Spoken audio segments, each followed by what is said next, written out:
तो मैंने कहा कि मैं इमरान भाई को बाद में बुलाना और 1 घंटा 1.5 घंटा तक छोड़ देना।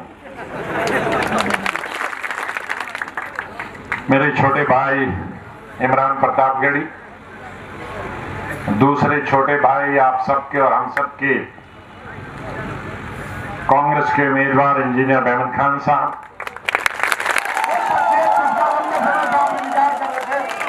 वो आपके बीच में है।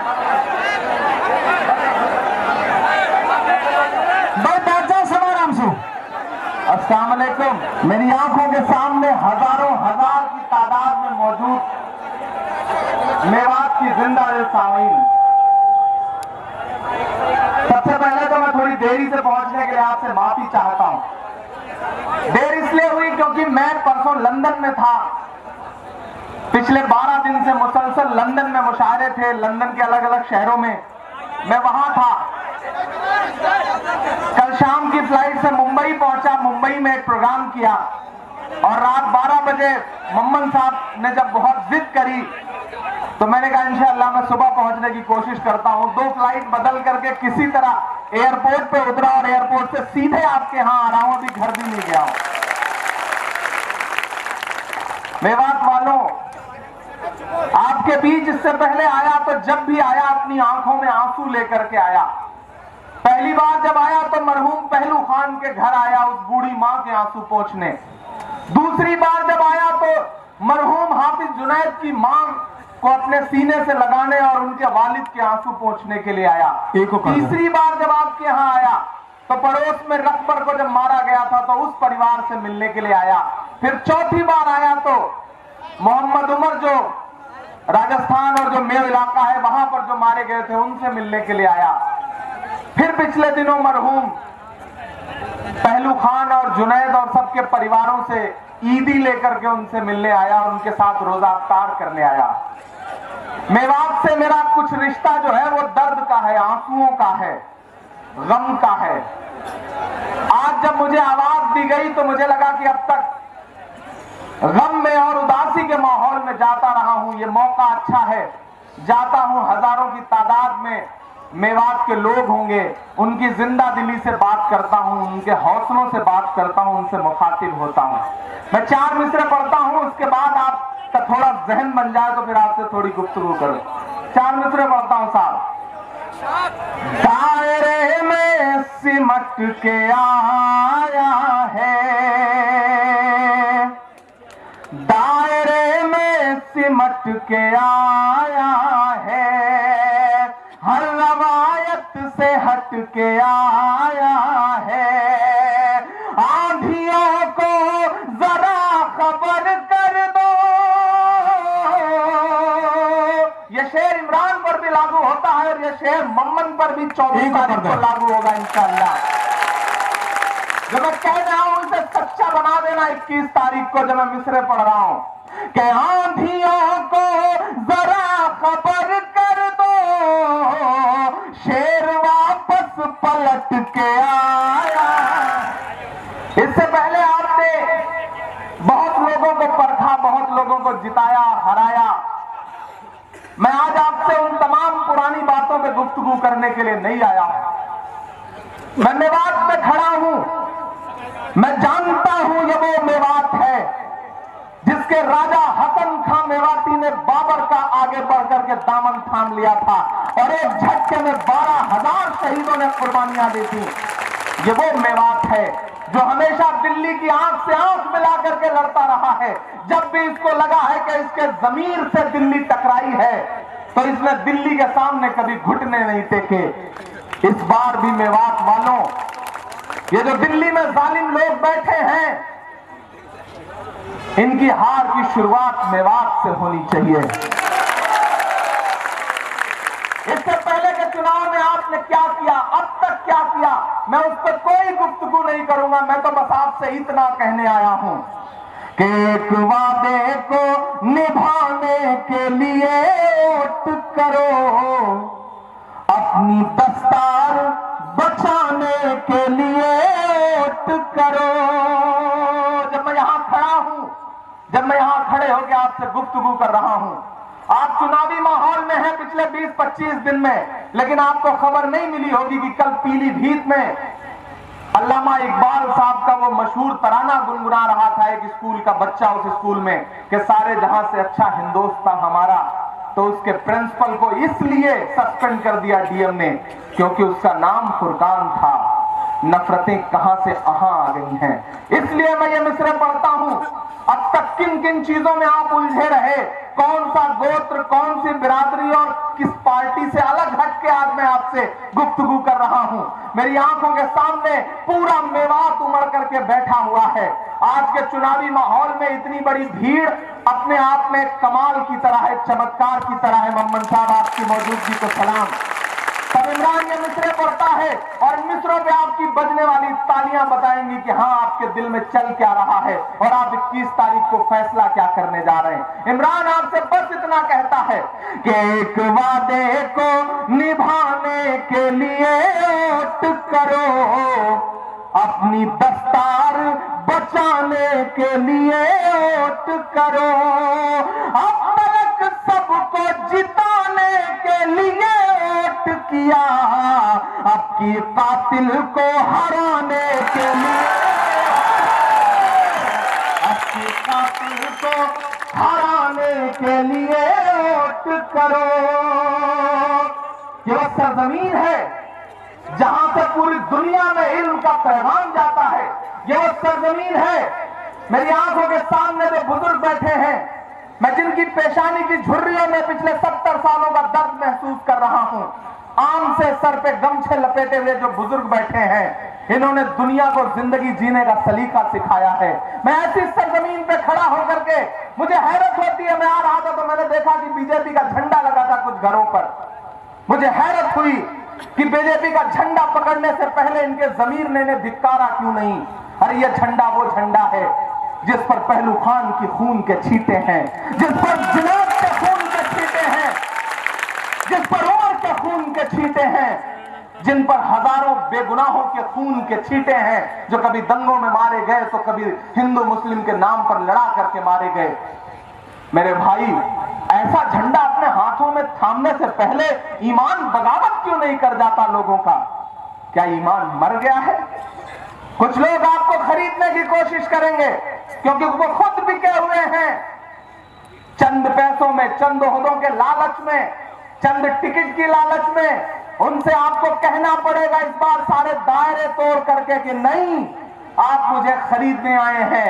लेकिन मेवात का आम मुसलमान तो यह कह रहा है कि रब ने बख्शा है जो ईमान नहीं बिकता है। पहुंचाना अपनी तालियों का शोर। आज की रात उन्हें नींद नहीं आनी चाहिए। रब ने बख्शा है जो ईमान नहीं बिकता है, यानी अल्लाह का फरमान नहीं बिकता है, यानी अल्लाह का फरमान नहीं बिकता है।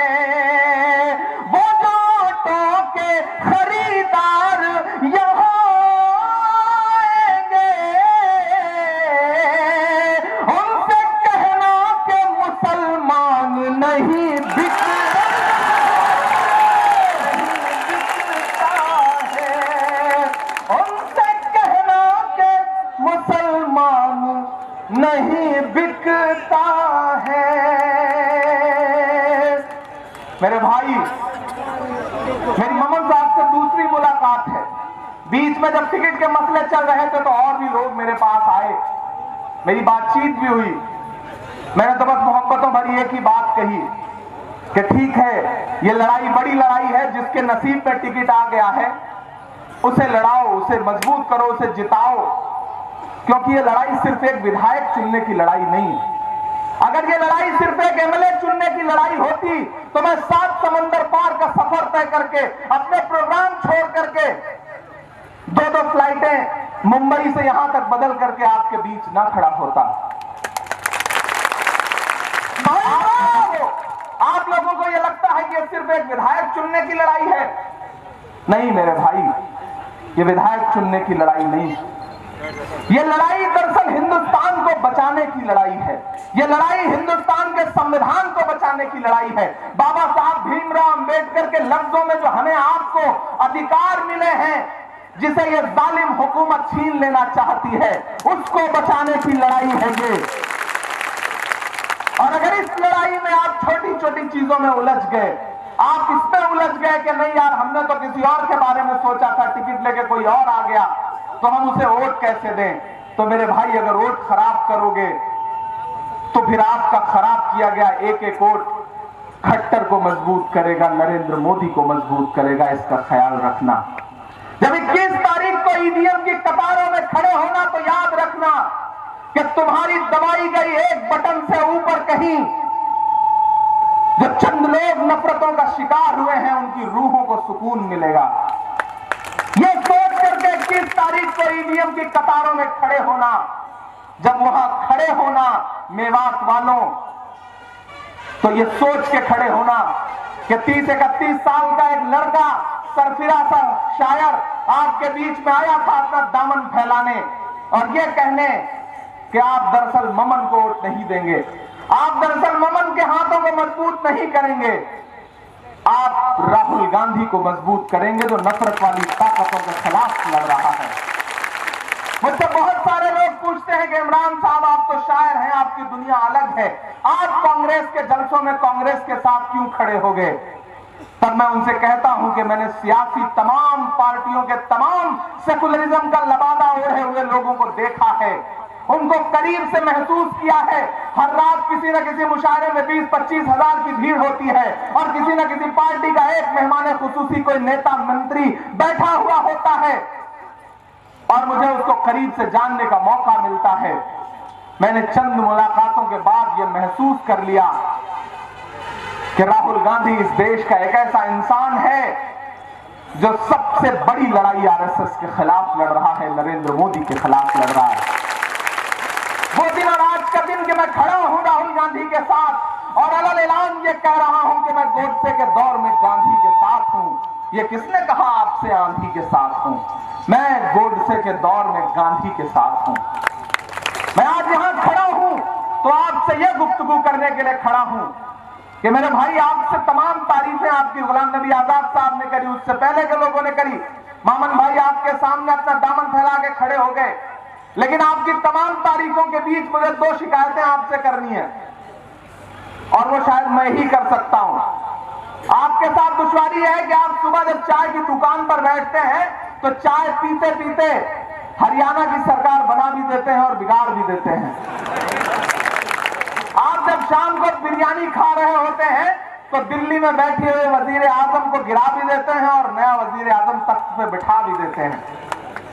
लेकिन जिस दिन सच में आपको ईवीएम की कतारों में लग करके अपने एक एक वोट से हुकूमतों को बदलना होता है, उस दिन आपको लगता है कि कौन जाए धूप में खड़ा होने के लिए, कौन परेशान हो, मामन तो चुनाव जीत ही रहे हैं, हम कौन परेशान हो, जीत ही जाएंगे। नहीं मेरे भाई, इस लड़ाई में आपको खड़े तो होना पड़ेगा। अपनी आराम वाली चारपाइयों पर बैठने से काम नहीं चलेगा। अगर उससे काम चलता तो मैं भी अपनी सुकून की जिंदगी जी रहा होता। रात दर रात हर शहर में गली कूचों में घूम घूम करके पहलू खान का, नजीब का, जुनैद का दर्द ना गा रहा होता। अपनी जिंदगी को ऐसे हथेली पर लेकर के ना चल रहा होता। मैं तो किसी Z+ सिक्योरिटी में भी नहीं चलता हूं, मैं तो तन्हा चलता हूं। लेकिन मैं जब लंदन में खड़ा होकर के मदरसे के लिए नज्म पढ़ता हूं, जब मैं लंदन के किसी शहर में खड़ा होकर के कश्मीर के लिए नज्म पढ़ता हूं, तो मैं ये जानता हूं कि मेवात और उसके आसपास के इतराफ में न जाने कितने ऐसे मुसल्ले बिछे होंगे जहां बैठे हुए कुछ गुमनाम लोग मेरे लिए दुआएं कर रहे होंगे। मेरा कौन क्या बिगाड़ सकता है? क्योंकि मोहब्बत कौन करता है, सियासत कौन करता है। मोहब्बत कौन करता है, सियासत कौन करता है। मुझे मालूम है मेरी हिफाजत कौन करता है।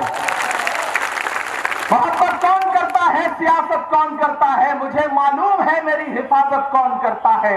और हमी ने लाज रखी है बुजुर्गों की यहां, वरना सभी टुकड़ों पे पलते हैं, बगावत कौन करता है। अगर आपका ये बेटा, आपका ये भाई, जिसकी नज़्में सुनते वक्त कभी किसी लम्हे में आपकी आंखें गीली हो गई हो, आप नजीब की नज्म सुनते हुए आपको ऐसा लगा हो कि इमरान ने तो ऐसे मेरे दर्द को गा दिया जैसे मेरा बेटा गायब हुआ हो। फलस्तीन की नज्म सुनते हुए आपको ऐसा लगा हो कि मेरी आंखों के सामने फलस्तीन का मंजर तैर गया। आपको कश्मीर का दर्द सुनते हुए लगा हो कि नहीं यार, कोई तो है जो छाती ठोक के जिंदगी की परवाह किए बिना बोल रहा है। तो हाँ, मैं वही इमरान हूं, मैं माइक पर खड़ा हूं और आपसे ये कह रहा हूं कि मेवात मेरा है, मेवात के लोग मेरे हैं, मेवात के लोगों का गम मेरा है। यहाँ के लोगों की आंखों से बहे हुए एक आंसू मैं अपने दामन में महसूस करता हूं। मेरे इसी कुर्ते के दामन में मरहूम जुनैद की मां के आंसू आज भी हैं। पहलू की 85 साल की दोनों आंखों की नाबीना मां के आंसू आज भी हैं। मैं उस बुनियाद पर आपके बीच खड़ा होकर कह रहा हूं कि मेरे भाई, इस लड़ाई को छोटी मत बनाओ। यह लड़ाई बहुत बड़ी है। दिल्ली में बैठे हुए लोगों के मंसूबे बहुत खतरनाक हैं। वो इतने खतरनाक हैं कि अगर उनका बस चलेगा तो वे हिंदुस्तान में अपने अलावा किसी को रहने नहीं देंगे। और उनकी हां में हां मिलाते हुए खट्टर साहब तो कह ही रहे हैं कि लाओ एनआरसी, बाहर करो सबको। जिस जमीन के लिए, जिस सरजमीन के लिए कभी राजा हसन खां कुर्बानी दिया करते थे, आज उनके वंशजों को, आज उनकी नस्लों को, खट्टर को साबित करके बताना पड़ेगा कि हम हिंदुस्तान के रहने वाले हैं। हैरत होती है और तरस भी आता है, तरस भी आता है। लेकिन हमारी आंखों के सामने यही हिंदुस्तान इस वक्त खड़ा है। इस हिंदुस्तान को कौन बचा सकता है? जज्बातों में मत आइएगा। अगर दिल्ली की गद्दी से, हरियाणा की गद्दी से भारतीय जनता पार्टी को कोई उखाड़ फेंक सकता है तो सिर्फ और सिर्फ कांग्रेस है और कोई पार्टी उखाड़ नहीं सकती। हो सकता है कि मामन पिछले 15 साल से आपके बीच में है, कुछ लोगों को किसी बात पे मनमुटाव भी हो, कभी किसी का फोन ना उठा सके हो। हालांकि मैंने सुना है कि बहुत मोहब्बत से मुलाकात करते हैं आपसे, लेकिन हो सकता है मुझसे भी बहुत लोगों को नाराजगी रहती है बिला वजह। अगर मामन से भी कभी किसी बात पे मनमुटाव हुआ हो तो मेरे भाई मेवात वालों, जब लड़ाई बड़ी हो, जब मकसद बड़ा हो तो छोटी छोटी चीजें नजरअंदाज करनी पड़ती हैं, छोटी छोटी चीजें भुलानी पड़ती हैं। अगर आज आप समझदारी से काम नहीं लेंगे तो आने वाली नस्लों को जवाब क्या देंगे? मेरी हिकमत है, मेरी दयानतदारी है, मेरी समझदारी है कि मैं आपके बीच खड़ा होकर के बात कर रहा हूं, क्योंकि मैं जानता हूं कांग्रेस है तो देश है, वरना इनके मंसूबे बहुत खतरनाक हैं। उन्होंने भीड़ छोड़ रखी है। जो आप जैसे, हम जैसे किसी मासूम को किसी चौराहे पे पाएंगे तन्हा, तो एक भीड़ खड़ी होगी जो हमको आपको मार देगी, जो हमका हमारा आपका कत्ल कर देगी और पुलिस उन्हें बचाएगी। ऐसा माहौल बनाया जा रहा है। हालांकि मैं तो पूरी जिंदा दिली के साथ आजकल ये शेर पढ़ता हूं कि न बुज़दिल की तरह तुम जिंदगी से हार कर मरना। मेवात वालों सुनना, न बुज़दिल की तरह तुम जिंदगी से हार कर मरना। अरे ईमान वालों जुल्म को ललकार कर मरना। कभी जब भेड़ियों का झुंड तुमको घेर ही ले तो अगर मरना पड़े तो 4-6 को मार कर तो 4-6 को मार कर मरना। लेकिन मेरे भाई, वो हिकमत आएगी कहां से, वो समझदारी आएगी कहां से? मेवात को सलाम करता हूं, मेवात के बुजुर्गों को सलाम करता हूं कि अगर आप अपने आप पर आ जाएंगे तो इंशाअल्लाह मामन ही नहीं, उसके आसपास के एतराफ में जो भरोसा। आपने कभी सोचा कि पूरे हरियाणा में अगर राहुल गांधी ने कहीं मीटिंग लगाई तो आपके इलाके में लगाई? सोचा आपने कभी? मोहब्बत है उस आदमी को आपसे। मैं करीब में बैठ के मैंने देखा है उस आदमी को। वो इस देश की सेकुलर इमेज को बचाना चाहता है। ट्रिपल तलाक के मुद्दे पर जब पूरा मुल्क एक तरफ खड़ा था, जब भारतीय जनता पार्टी आपके लिए जेल भेजने का सामान तैयार कर रही रही थी। तो मुझे याद है जिस दिन राज्यसभा में बिल पेश होना था, मैं सुबह 7 बजे राहुल जी के साथ बैठा था। मैंने राहुल जी से कहा कि राहुल जी, जब सुप्रीम कोर्ट ये कहता है कि 3 तलाक दे देने से तलाक नहीं होता, तो ये जो नया कानून ला रहे हैं, जब तलाक नहीं होगा उसके बावजूद ये हमारे मर्दों को जेल भेजेंगे 3 साल के लिए, जो सजा मानी ही नहीं जाएगी सुप्रीम कोर्ट के हिसाब से। तो राहुल जी ने लम्हा भर के लिए सोचा, और मुझे याद है कि मेरे सामने उन्होंने गुलाम नबी आजाद साहब को कॉल करके कहा कि राज्यसभा में पुरजोर तरीके से कांग्रेस इसकी मुखालफत करेगी, क्योंकि ये मुसलमानों को परेशान करने के लिए बिल लाया जा रहा है। चंद लोग आएंगे आपको समझाने, आपको बहकाने, आपको बांटने, लेकिन मेरे भाई इस बार मत बंटना। देश ऐसे मुहाने पे खड़ा है कि अगर इन्हीं 4-6 महीनों में, साल भर में मुल्क में जो हालात पैदा होंगे वही आने वाले हिंदुस्तान का मुस्तकबिल तय करेंगे। मैं उन आंखों को देख रहा हूं, उनकी आंखों में जो शैतानियत, जो हैवानियत नाच रही है, मैं उसे महसूस कर रहा हूं। इसलिए आपसे कहता हूं कि इस लड़ाई में मामन का साथ दीजिए, और एक एक वोट की अहमियत है। आप ये मत समझिएगा कि आपके अकेले के वोट से क्या होगा। आज से इस लड़ाई को अपनी लड़ाई बना लीजिए। अकेले मोमन खान चुनाव नहीं जीत सकते, अकेले कोई इमरान आपको बेदार नहीं कर सकता। जब तक आपके दिलों में वो आग नहीं पलेगी तब तक कोई आपको बेदार नहीं कर सकता। आज से इस लड़ाई में खुद को मोमन खान बना लीजिए। आज के बाद निकल जाइए मेवात के अलग अलग इलाकों में और लोगों से कहिए कि मैं हूं मोमन, मेरी है जवाबदेही, मुझे और तो।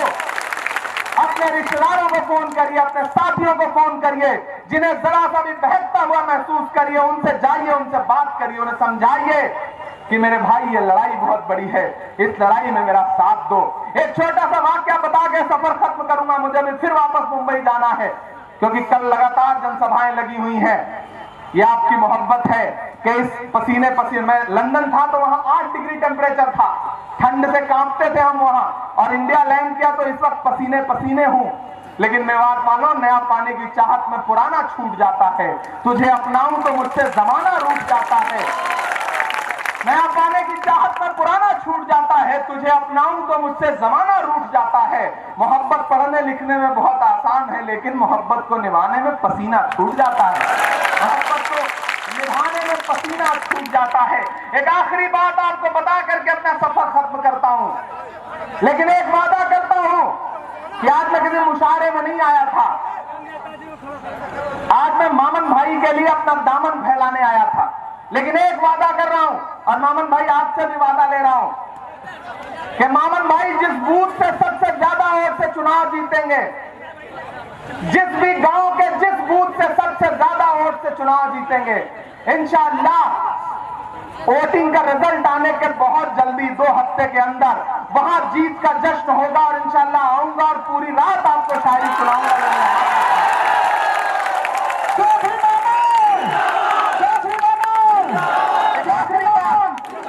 एक आखिरी बात मेवात वालों, जहां है खड़े रहिए, कोई दिक्कत नहीं, आप खड़े हैं तो खड़े रहिए। अब इस बार किसी को बैठाया नहीं जाएगा, वोट से जवाब दिया जाएगा। मेरे भाई मेरी बात सुनना, एक बार जंगल में आग लगी थी, जंगल के सारे जानवर जंगल छोड़ के भाग रहे थे। एक नन्ही सी गौरैया अपने जलते हुए आशियाने को देख रही थी।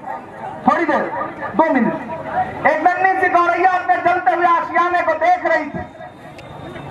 एकाएक उसके अंदर पता नहीं कहां से हिम्मत आई, वो उड़ करके पड़ोस के जंगल में तालाब था, उस तालाब पर गई और अपनी चोंच में जो 2 बूंद पानी ला सकती थी वो लेकर के आई, और दहकती हुई आग के ऊपर आकर के अपनी चोंच का पानी छोड़ दिया। फिर पलट के गई, फिर अपनी चोंच का पानी ले आई, फिर दहकती आग के ऊपर छोड़ दिया, फिर पलट के गई, फिर पानी ले आई। ये करते करते जब वो बहुत थक गई तो पड़ोस के जंगल की एक डाल पर बैठ के सुस्ताने लगी। तो वहां बैठे अजगर ने उससे कहा, क्यों री गौरैया, तुझे क्या लगता है तेरे 2 बूंद पानी से जंगल की इतनी बड़ी आग बुझ जाएगी? तो गौरैया के जवाब को मामन का जवाब समझना, इमरान का जवाब समझना, और अब तक की सबसे बड़ी ताली बजाना जो मैं बात कहने जा रहा हूं। चिड़िया से जब अजगर ने कहा, तुझे क्या लगता है तेरे 2 बूंद पानी से जंगल की आग बुझ जाएगी? तो गौरैया ने कहा, मुझे यह पता है कि मेरे 2 बूंद पानी से जंगल की आग शायद ना बुझे, लेकिन मुझे उससे बड़ी बात यह पता है कि कल जब जंगल का आएगी तो मेरा नाम आग लगाने वालों में नहीं बल्कि आग बुझाने वालों में।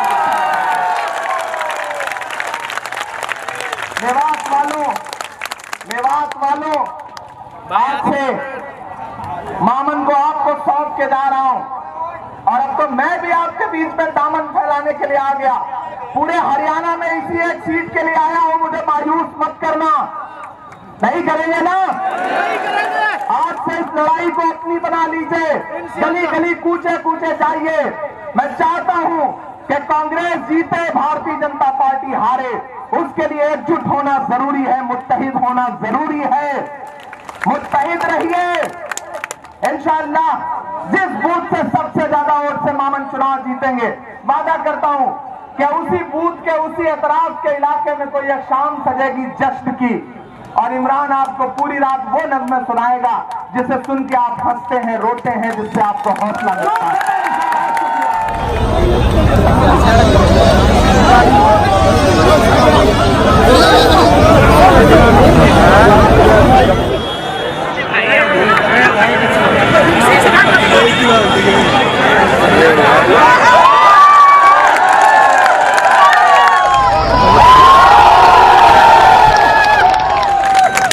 इंशाल्लाह